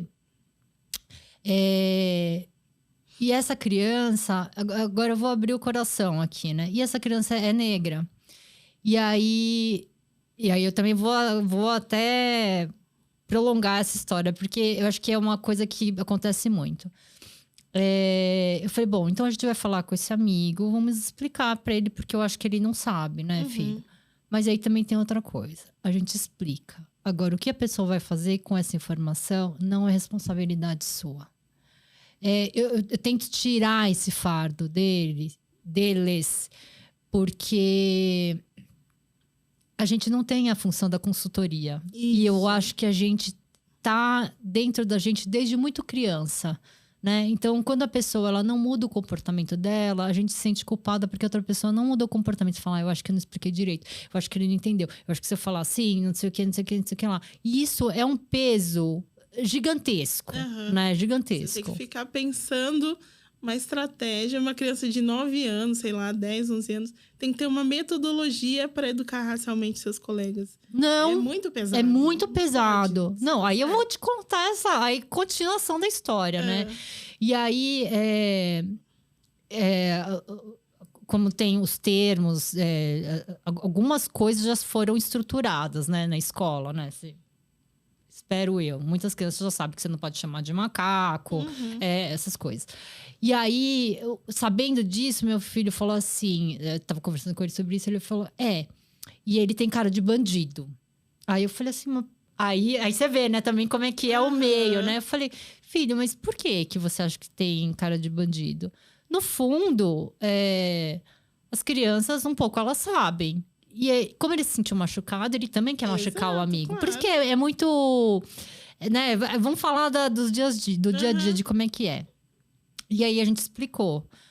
E eu falei pra ele, eu sei que você tá com raiva e eu sei que você tá falando isso porque você foi machucado pelo seu amigo e você também quer dar na mesma moeda, né? Mas aí a gente tem que pensar que as outras crianças, porque todas as outras crianças são brancas, né? Elas não têm que pensar no que vocês estão pensando. E aí o meu filho falou uma coisa que, nossa, doeu meu coração. Ele falou assim, eu não queria ser do jeito que eu sou, porque eu tenho que ficar pensando nisso. E infelizmente né, Sara? A gente tem que pensar. Tem. E tem que pensar, e eu fico pensando assim, como é que a gente faz para ter soluções? Aí meu marido, que é branco, ele falou assim, então a gente vai lá e vai conversar com o professor. Eu falei, meu Deus, né? Porque você fica pensando, será que o professor vai entender? Porque se o professor não é racializado... Ele você entende? Só vai ou vai tentar resolver de uma forma completamente equivocada. Não, e aí eu acho que é pior ainda, porque assim, num time de futebol, que todas as crianças são brancas, 2 pessoas são racializadas, e não é à toa, eu não acho que é à toa que eles se conectam. Esse meu filho não é. A gente sabe que você acaba se conectando, né? Porque tem muitas coisas em comum. A gente tem que pensar em muita coisa. Eu fiquei pensando, eu falei, o professor, ele é negro? Ele tem consciência? Porque se ele fosse, eu ia ter muito mais... eu ia conversar com ele. Porque eu acho que ele iria entender a situação que está acontecendo. E eu acho que teria, talvez sim, talvez não, um molejo para lidar com a situação. Porque se o professor chegar, começar a aula de futebol e falar assim, gente, não pode chamar amigo disso, não pode chamar amigo de japa, não pode chamar amigo disso. Tipo, as crianças vão estar super expostas, na verdade. E aí vai piorar a situação, né? Porque aí vai virar o centro da situação e eles só querem jogar a bola, né? Aí a gente falou assim, será que a gente fala com o pai da outra criança, né? E aí eu fiquei pensando, eu falei, gente, não é porque a pessoa é racializada que ela tem consciência racial. E eu não posso jogar isso na pessoa, né? Eu não posso chegar lá e então, você sabe? Porque tem vários asiáticos que não têm consciência racial. A gente não pode jogar isso nelas. E assim como eu acredito que tem várias pessoas pretas que também... A pessoa só quer viver na vida. Ela não quer ficar discutindo. Isso aqui... Nanana. Bom, no final das contas, não fizemos nada. Porque eu falei assim, deixa eles jogando bola. Eu não vou quebrar minha cabeça, tem um monte de coisa pra fazer. E é isso. E eu acho que esse tipo de situação acontece muito com a gente, né? Você fala assim... Ai, não vou quebrar a cabeça, é duro, tem sofrimento, tem. A gente tenta trabalhar dentro de casa do jeito que dá. A gente... Mas não tem muito o que fazer. Infelizmente, né? Os nossos filhos não têm o direito à infância plena. Porque é isso. Não é aquela vivência de só jogar bola e a grande preocupação da vida dele é se ele vai passar de ano ou não, o que ele vai ganhar do Papai Noel ou não. Os nossos filhos, desde muito cedo, são obrigados a ter essa consciência, né? E aí, se tem uma família que vai te explicar o motivo das coisas, olha, a questão aqui é raça, a questão aqui é um recorte social. Aí a criança vai entender. Se não tiver essa família com essa consciência racial, ela só vai ficar confusa. Ela vai pensar que isso é um problema individual dela, né? Aí ela vai se sentir insuficiente, ela vai se sentir incapaz. Então, ao mesmo tempo que a gente pensa, não quero apresentar essas dores pro meu filho, mas ele também precisa entender que não é um problema dele, é um problema da sociedade. Eu costumo falar principalmente meu filho mais velho, né? Porque o Lucas, ele ainda tem essa questão de... Ele ainda é muito... não consegue entender questões complexas. Então, mais com meu filho mais velho. De que você não tem a obrigação de letrar ninguém racialmente. Você escolhe as pessoas que vale a pena. Exato. Né? Boa, também é. Ele tem um grupo de amigos. Fulano me falou uma coisa, eu não gostei. Quanto vale a pena falar com esse seu amigo? É amigo de verdade? Então, senta com ele e fala, olha, não gostei, né? Vou te ensinar uma palavra nova para você substituir essa que você usa. E aí, se ele é realmente teu amigo, ele tem duas possibilidades. Entender por que ele não pode fazer isso, porque ele não pode agir dessa forma. Ou ele mudar, mesmo que ele não entendeu, mas porque ele é teu amigo e ele quer te respeitar. Agora, se nenhuma dessas opções coube para ele não é teu amigo de verdade. Você tem o direito de se afastar. Você fala tudo. Sim. Legal. Se deu certo, se a pessoa vale a pena, você conversa.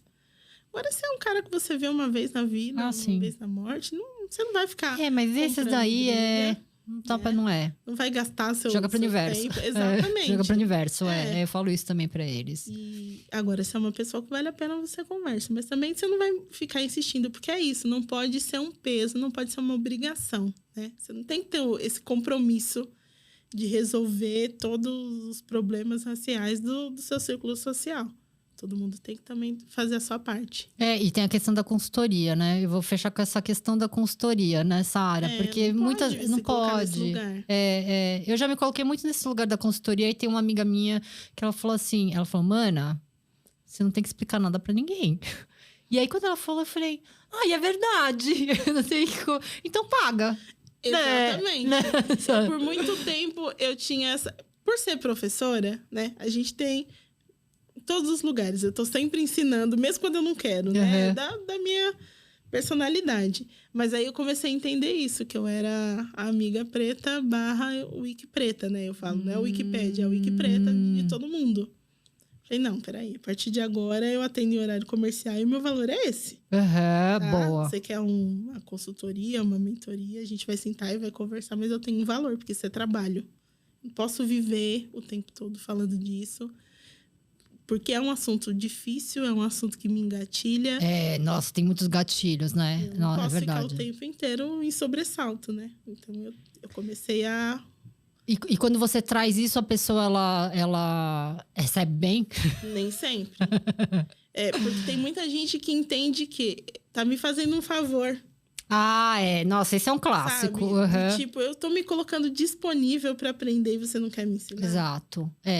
Eu sinto isso nas instituições. Isso. Você leva alguma questão, a pessoa até talvez tenha a posição de escuta, né? Ah, tá, entendemos que é um problema. Ao invés da pessoa se mobilizar, porque, gente, a internet também é boa, né? Você pode procurar coisas na internet. Ela joga um problema para você. Como você pode nos ajudar para resolvermos a questão? Então, assim, a bola foi de novo para você. O problema era seu, você foi a vítima da situação. E você também tem que resolver. Você ainda vai pensar a solução. Você ainda vai pensar a solução. E ainda você vai dar solução para a instituição, né? Então, é o valor da consultoria camuflado de não consultoria. Porque para eles é assim, nossa, mas a gente tá dando abertura. Dando esse espaço. Finalzinho do ano, chega outubro. Nossa, são muitos convites. Ah, por conta de novembro. Novembro, né? O Dia da Consciência Negra. Escolas... prefeitura, palestra não sei aonde, sindicato de não sei quem. 75% não quer me pagar. Que é uma palestra gratuita. Desses 25% que querem me pagar R$100. Querem me dar o dinheiro do transporte e uma quentinha. Tem muito investimento, né, envolvido nisso. Porque... Primeiro, que é a minha vivência. Eu tô falando da minha vida. Eu tô expondo a minha vida, falando de casos que me engatilham. Toda vez que eu dou uma palestra, eu conto um caso de racismo que eu sofri, eu tô revivendo aquilo, eu tô me revitimizando, né? Isso precisa ser levado em conta, minhas horas de estudo. Então, eu comecei a negar. No começo, eu ia muito, porque eu também via que era uma oportunidade de eu falar de uma coisa que eu acredito. Mas eu comecei a entender que eu virei um produto. E aí, se eu virei um produto, eu tô compactuando com esse racismo, né? Eu tô transformando uma causa em produto. Não pode ser. Então, aí eu comecei a barrar esse tipo de convite. Falar, olha... Se você Acho que pode, Sara. Você pode virar um produto e ter que receber pelo seu produto. Então, mas eu tava um produto gratuito. Não era nem produto, era um brinde, né? Sim, porque eles estão te fazendo um favor. Exatamente. Né? Eles estão te fazendo um favor. Cansei de ouvir essa resposta. Falar, olha... A pessoa me pergunta, você pode fazer uma palestra? Tal? Aí eu mando. Sim, posso ter essa agenda aqui aberta. Os temas que eu discuto são esses aqui, o valor é esse. Aí a pessoa me responde, mas tem que pagar. Claro que tem que pagar, querido. Você achou que o quê? Eu vou sair de casa, vou deixar meus filhos com um cuidando do outro, porque geralmente é o meu filho mais velho que cuida. Precisa ter essa... E aí a pessoa fala, poxa, mas a gente já tá se colocando disponível para trazer essa questão, para educar os nossos funcionários racialmente. Eu acho que é importante que a gente fale disso. Eu também acho, mas pago. Né? Porque ninguém... É racismo. E eu comecei a falar assim, abertamente.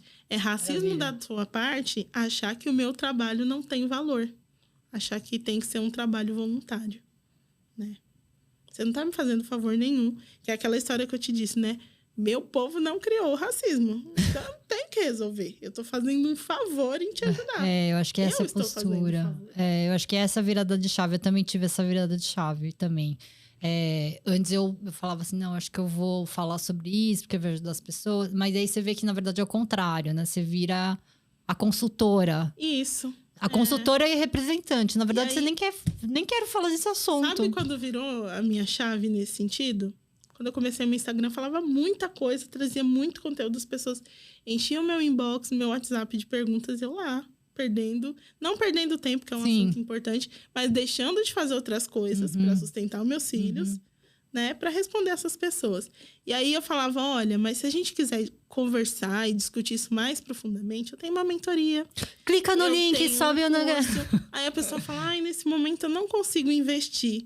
Mas eu sigo a pessoa no Instagram e eu vejo que ela tá fazendo um curso de, sei lá, assim... Social media. Não, de coisas mais bizarras mesmo, né? Porque social media vai virar lá uma profissão. Não, a pessoa tá degustando vinhos. Sabe? Entendi. Uma coisa assim. Entendi. Na escala dela, isso é muito importante. É prioridade, né, Sara? Pra pessoa isso vale um investimento, né? Aí eu comecei a falar, não, peraí. Se a pessoa tá com dinheiro para isso, ela também tem dinheiro para me pagar. Aí eu comecei a segurar mais essa questão. Eu ainda falo muito, dou muita consultoria gratuita, porque eu também acho que A gente vive numa bolha, porque eu falo muito com mães, e elas consomem muito conteúdo de educadoras parentais. E a educação parental é uma bolha, que é educadora parental? A educadora parental é a psicanalista das famílias, né? Ela vai analisar a dinâmica familiar, entender onde que ela pode intervir na criação dos filhos. Ah, entendi. Né? Nossa, nem sabia que existia. Tá super em alta, É assim. tipo um coach, assim. Mas é o coach das famílias. E é um trabalho muito legal, mas muito elitizado. Ah, nossa, nem sabia que existia demanda para isso. Tem uma bolinha, assim.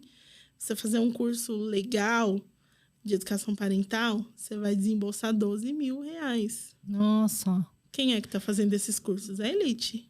E a elite não vai querer cobrar R$100 numa consulta de educação parental. Mas, pera, eu não entendi o que é essa educação. Vai ensinar, assim, como é que você fala com seu filho, como você conversa, da você disciplina. Vai lidar com os comportamentos desafiadores das crianças, né? É a criança que faz muita birra, é a criança que tem o transtorno opositor. Ah, entendi. Essas questões. Nossa, as discrepâncias, a diferença só vai aumentando, né, Sara? Para mim, a educação parental é uma coisa que todas as famílias precisavam, sabe? Porque é uma forma de você entender, você aprende a se comunicar melhor com as crianças, sem o grito, sem a punição, né? Sem aquela educação tradicional extremamente punitiva. Eu acho que a educação parental precisa chegar em todas as famílias. Mas quando você tem ótimos cursos, mas que são muito caros, você já está afastando aí a maior parte da população. Tanto de se formar e de ter esse atendimento. Porque nenhum profissional que vai pagar 12 mil na sua formação vai querer depois, né, fazer um atendimento de R$50. E eu acho que também tem outra questão, né? Às vezes, o que eu sinto desses cursos, em geral, também depende do recorte da realidade da pessoa, né? Porque às vezes te manda algumas demandas que você precisa fazer, mas para essa demanda acontecer, você precisa de uma estrutura por trás. Exatamente. Eu mexi num vespeiro aí que eu tô até agora, assim, levando as picadas disso, né? Porque eu comentei o quanto eu achava a educação parental elitizada. A gente precisava democratizar essa discussão, tirar ela da bolha. As famílias da periferia também precisam de educação parental, né? Na onde eu moro, todas as questões relacionadas aos filhos vão ser resolvidas com castigo e punição física. Não porque as pessoas são violentas, sim, mas porque é a única forma que elas conhecem. Né? A gente aprendeu assim, foi socializado. Não, assim. E a gente replica assim. Exato. Não, Sara, eu também. Eu tenho muita dificuldade, assim, porque era outra realidade. A gente aprendeu a ser assim, né? E eu acho que assim, até nisso, na infância, eu sentia diferença em relação a criação dos outros pais dos meus amigos. Tanto é que às vezes aconteciam coisas em casa, não porque meus pais eram ruins, mas a gente não levava... eu fingia que tinha uma outra vida, né? Porque eu sei que meus pais iam ser julgados em relação... porque provavelmente a pessoa fala... Nossa, eu acho que os pais dela são muito rígidos, porque não conversam com as crianças, né? Porque aí vem toda a história. Aí eu falei, quer saber? É melhor eu apagar essa parte da minha vida com os meus amigos. Tem coisas que... você falou, não vou entrar nessa discussão, né? Que é bem isso que você tá falando. Falta chegar a essa discussão da educação parental nas famílias. Falta ter um recorte. Toda a minha indignação começou com um post de uma educadora que eu vi, ela falando sobre a criança que tem dificuldade para dormir. A mãe não consegue estabelecer uma rotina de sono. E ela falou de várias coisas que ela precisava incluir na rotina de sono da criança.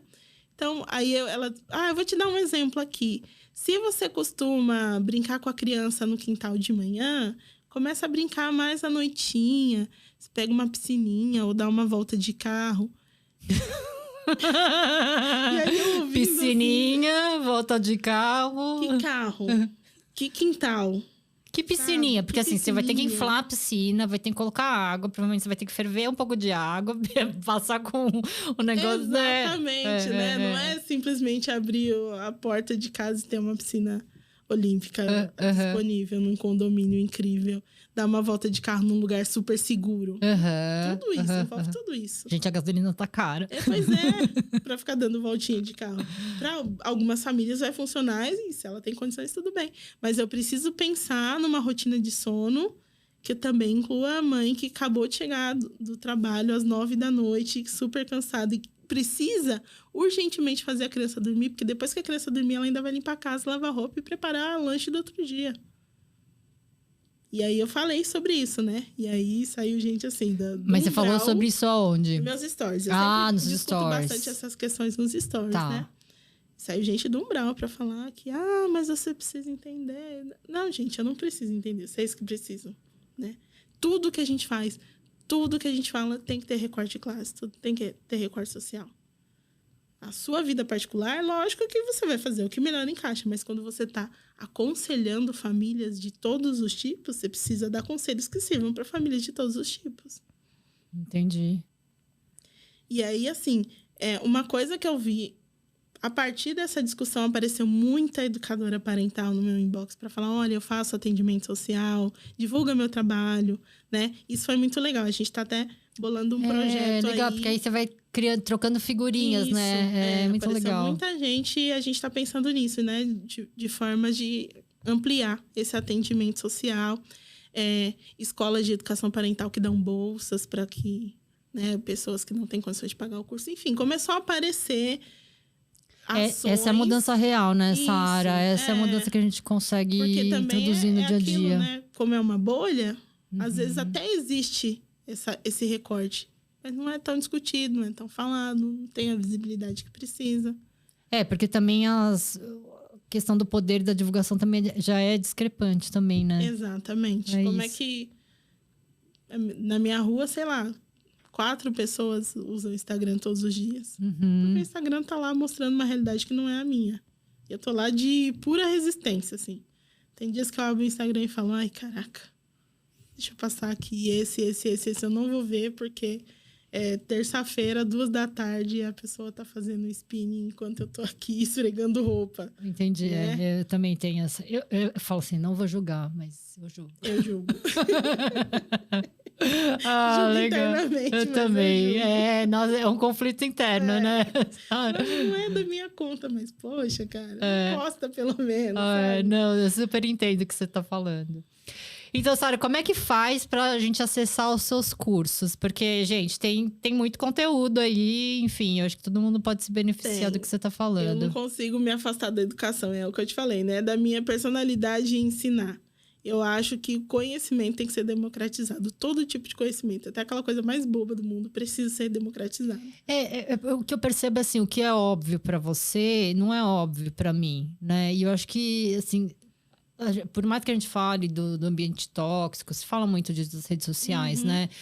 Eu acredito também que é um canal, assim, que as pessoas conseguem se conectar, né? E eu acho que tem gente que quer aprender mesmo, assim. Tem muita gente que está disposta, que está disponível para aprender. Então, tudo que eu faço e que eu vejo que está dando certo, que vai funcionar, eu quero que as pessoas conheçam. Sim. Né? E os cursos começaram muito nesse sentido. Tudo que tem no curso eram coisas que eu falava lá gratuitamente no meu Instagram. Mas, em função do meu filho autista, eu precisei parar de trabalhar CLT, né? E aí, agora eu vivo do home office, fazendo uma coisa ali, uma coisa aqui, de tudo um pouco. Então, eu entendi que esse era um caminho, que eu podia continuar trabalhando com o que eu gosto, continuar com o Instagram, mas também ter uma fonte de renda. E aí, tem um curso que é voltado para pais e... para famílias, né, de crianças pretas, principalmente, que é o Criação Antirracista. Então, lá a gente vai discutir o que a gente precisa desenvolver em nós mesmos para aplicar, para praticar essa criação antirracista e ter ideias práticas. No final são 17 aulas. No final de todas as aulas tem uma tarefinha. Tá. Porque a gente conversou sobre as bases do racismo no Brasil. Beleza, é importante a gente saber como começa o racismo no Brasil. Mas o que você vai fazer com essa informação agora? Então, tem uma tarefinha. Hoje você vai sentar com a sua criança e você vai se fazer essa atividade aqui. E aí a gente vai analisar o resultado dessa atividade. E esse curso são para pais pretos? Pretos e brancos. Porque a intenção é letrar racialmente as crianças brancas e empoderar as crianças pretas. Ah, perfeito. Tem essas duas perspectivas. E aí, dialogando com famílias birraciais, enfim. É importante porque a gente tem que colocar nome, né, nas coisas. Isso, para todo mundo. E aí, eu falo, né, olha, essa atividade que a gente vai fazer, para pessoas pretas tem esse enfoque. Para pessoas brancas tem essa finalidade, né? Porque é isso, tem que ter um uso prático. Precisa também, ser na prática. Não adianta, a gente fica perdendo tempo. Vai ficar cheio de teoria. Sim, né? Concordo com você. Então, aí tem esse curso pensado dessa forma. A gente tem os grupos de discussão, que começou muito tímido, mas agora está dando muito certo. A gente vai trazendo as questões lá, eu levo um material adicional. Coisas pertinentes que eu vejo e eu vou compartilhando lá e saem discussões muito boas. Estratégias também, né, que funcionam para uma família, vai compartilhando e a gente vai entendendo o que funciona para cada família.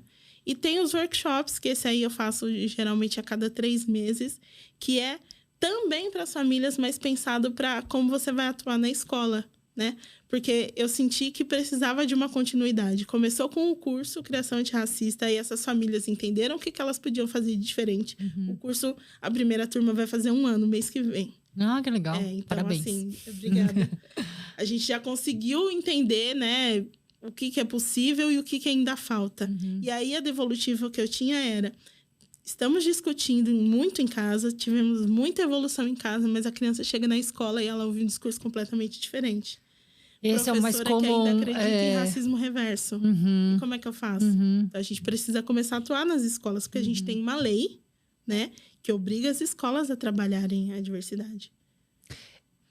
Eu sei que existe essa lei, mas na prática, como é que está acontecendo? Não está acontecendo. Não está acontecendo. Não está acontecendo. Esse ano a lei completou 20 anos, que é a Lei 10.639, né?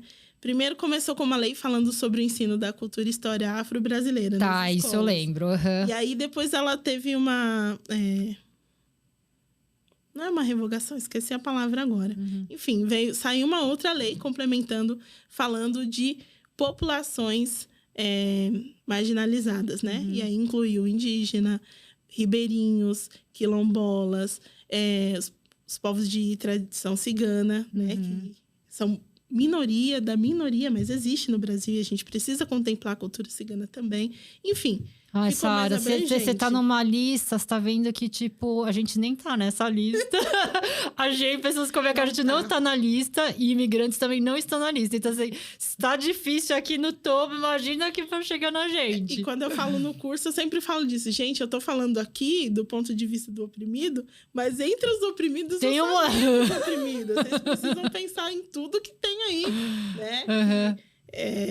Sempre pensar nisso, né? Estender. Quando eu falo de educação antirracista, é lógico. Eu tô falando do ponto de vista de uma pessoa preta, mas precisa ter esse olhar de ampliar, né? Enfim, essa lei tem aí já quase a revogação dela, né? A complementação dessa lei já tem 13 anos e mesmo assim, as escolas cumprem o mínimo. Por quê? Tem punições para a escola que não cumpre. Mas o que é o mínimo? Você colocar, por exemplo, introduzir na bibliografia livros de escritoras, pegar 3 escritores. A professora que trabalha 15 livros no ano, ela coloca 2 autores negros. Tá, entendi. Meio, e um indígena. Instituir o Dia da Consciência Negra como um dia do calendário letivo. Tá. Mas ela não faz um trabalho extenso que vai pontual. Culminar no dia 20 É tipo assim, hoje é dia 20. Exatamente. Tá. Vamos trazer 2 pessoas para jogar capoeira, as crianças vão falar Paranauê, Paraná e acabou. É isso. Né? A maioria das escolas fazem isso. E uma coisa que, assim, eu acho muito importante da gente falar. A lei existe, mas as escolas, os educadores têm um mínimo de respaldo para colocar a lei em prática, né? Porque não basta falar tem que fazer. É pensar que os cursos de formação de professores não falam sobre educação para as relações étnico-raciais. Então, como é que esse professor vai trazer um conteúdo que ele nunca aprendeu? Então, tem que ter curso de formação continuada para os professores, precisa ter livro didático que aborde outras questões, a gente precisa falar de uma matemática que seja racializada, a gente precisa trazer essas discussões, não só ali, né, no final de toda uma discussão e o professor que lute na sala sozinho. Porque, infelizmente, porque não vai conseguir. Sempre vai ser... Tem sempre sido assim. O professor que se vire para colocar isso em prática. Né? Então, aí surgiu essa ideia do workshop de propor ações que as famílias podem apoiar as escolas, né? A gente tem o poder de fiscalizar e de cobrar a escola, e eu acho super importante, sim. Mas a gente também precisa entender que tudo tem uma limitação. Tem um limite, principalmente se você estiver falando de escola pública. Que não tem giz, que não tem papel higiênico. Quem dirá um lápis que tenha 16 tons de pele, né? As crianças não recebem isso. Meu filho, na minha cidade, ele recebe um material gratuito da prefeitura, que é muito bom, mas o lápis de cor dele não tem as cores de pele de todo mundo. Só tem aquele cor de pele tradicional, né? O verdadeiro cor de pele. A cor de pele padrão, a gente fala. O meu filho fala o lápis padrão, né? Não, e a gente reproduz mesmo esse negócio da cor de pele, né? A gente mesmo, eu mesmo me pego falando, eu trabalho com roupa, né? A gente fala, você usa uma calcinha cor de pele. Aí você fala, pera, cor de pele de quem? Da pele de quem? De quem? Da minha que não é. Porque assim, a gente aprende assim, né? As vendedoras costumam falar, que é uma coisa que eu não gosto e eu não faço isso na minha loja. Mas o pessoal fala assim, pra calça branca não ficar transparente, você usa uma calcinha cor de pele ou chocolate. Gente, quando eu uso chocolate, só aparece mais a calcinha. Entendeu? Aí você começa a questionar, pera, eu aprendi isso, reproduzo isso, mas não funciona comigo. Entendeu? Então você começa a falar, mesmo essas regras de moda, por exemplo, é para um padrão, que não é o meu. Que não me contempla. Não me contempla. Legal. Então, aí começou a surgir essa ideia, né? De como o que a escola pode fazer e como os pais podem apoiar. Então, o workshop, ele é pensado, são 3 horas de workshop diretão, assim, com atividade prática mesmo. Como é que a gente forma uma comissão étnico-racial nas escolas? Quem pode participar? O que a gente precisa fazer para formar? Tem um formulário de aplicação lá para a gente entender o nível de letramento racial dos professores, para a gente entender a disponibilidade dos pais em discutir esse assunto, para a gente contabilizar o quanto aquela escola está pronta ou não, sabe? Quantificar mesmo o letramento racial da escola.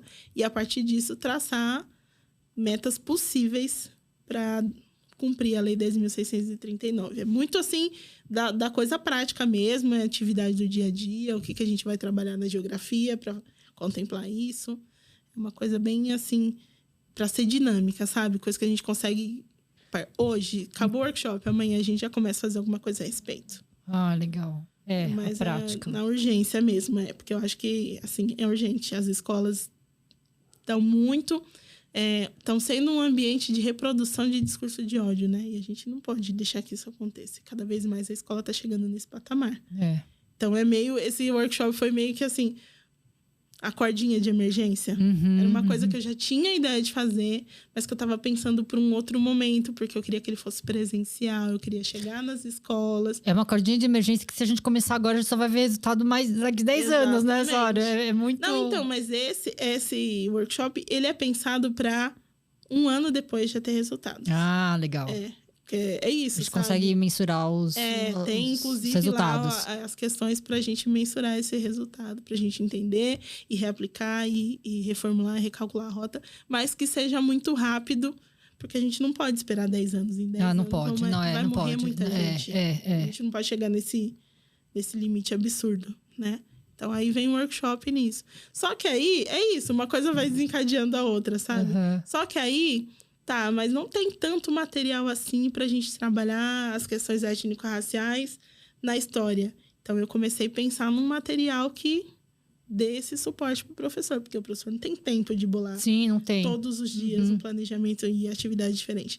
Então, eu tenho um grupo de atividades propostas a partir de leituras de autores pretos, e aí tem lá atividades pedagógicas para as crianças que estão sendo alfabetizadas, mas sendo alfabetizadas dentro de uma perspectiva afrocentrada, discutindo tradições africanas, falando das heranças culturais, fazendo o link, né, dessa história, dessa tradição, dessa cultura afro-brasileira com as questões da alfabetização mesmo.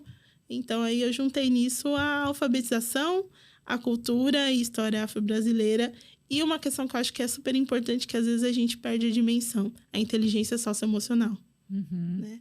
Porque se a gente não desenvolve com a criança a questão da empatia, a questão da escuta, a gente não consegue desenvolver o antirracismo nas crianças. A gente não consegue desenvolver isso nas crianças. Imagina o professor que não tem isso estruturado na cabeça dele, né? É difícil, não tem como você produzir uma coisa que você não sabe. Exatamente. E aí, como eu sou a geminiana louca que faz milhares de cursos de áreas completamente diferentes. Eu tenho um curso de comunicação não violenta, mas eu também tenho um curso, uma especialização em musicalização. Sabe aquela pessoa que tá louca, assim, ai, essa semana eu estou gostando disso. Eu vou lá e faço um curso. Então, eu comecei a entender que é isso. Todo conhecimento pode ser aproveitado e merece ser compartilhado. Comecei a entender o que eu podia contribuir para fazer da escola um lugar mais diverso, né, mais inclusivo.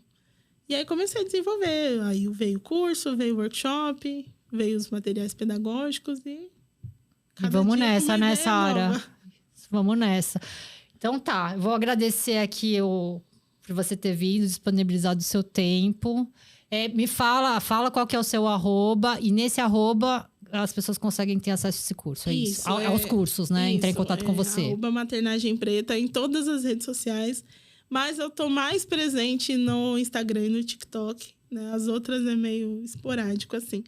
E no Instagram, principalmente, tem lá todos os links para inscrição do curso, todo o conteúdo que a gente vai discutir. Tem link direto para o meu WhatsApp de trabalho, que aí vou tirando dúvidas também, porque eu acho que precisa ser... Isso não é o tipo de coisa que você vai lá e lê uma ementa e fala, beleza, entendi tudo. Não é. Você precisa ter aquela conversa para entender onde que se encaixa, né? Faz sentido para mim fazer esse curso? De repente, tem muito educador que começa a fazer o curso, que me procura para fazer o curso para pais. Eu falo, olha, esse curso não é tão interessante para você, vamos pensar nesse daqui. Então, tem, né, o link lá para o meu WhatsApp para a gente ter essas conversas, que eu acho que é super importante para entender que caminho tomar. Vamos torcer pela educação. Também é um lugar que eu acredito que a gente vai conseguir mudança. Eu acho que vai demorar, mas eu acho que... mas tem que ter... Que bom que você tem esperança, Sara. Eu não tenho mais. Não tenho esperança de acabar com o racismo. Eu já tive a ideia de que a gente ia mudar o mundo, de que seria a minha geração que mudaria o mundo. Agora não tenho mais. Vamos ser burguesas safadas. Nossa meta é ser burguesa safada e pagar os boletos. Que essa bolha de elitizada se torne numa bolha antirracista. E os meus filhos vão ser criados dentro dessa bolha. Vamos nessa, né, Sara? Segurança para as nossas crianças. Obrigada por ter disponibilizado o seu tempo. Eu que agradeço, adorei.